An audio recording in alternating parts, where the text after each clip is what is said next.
போகிற வழியில் இன்னொரு அக்காவை பார்த்தாங்களே, அவங்க ஒரு ஏரியாவுக்கு கூட்டிகிட்டு போனாங்க.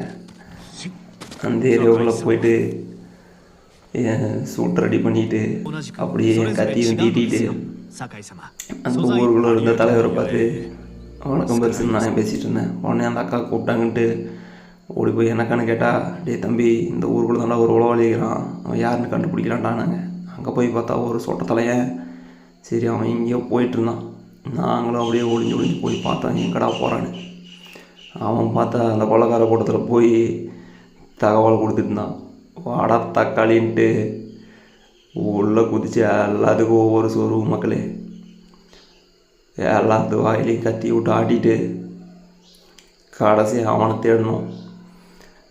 அவன் பார்த்தீங்கன்னா வீட்டு மேலே ஒளிஞ்சிட்டு இருந்தான். என் கூட வந்த அக்கா என்ன நினச்சாங்களா தெரியல, சாவடா சொட்டத்தலையான்னு சொட்டத்தலையிலே சொல்லிட்டாங்க மக்களே.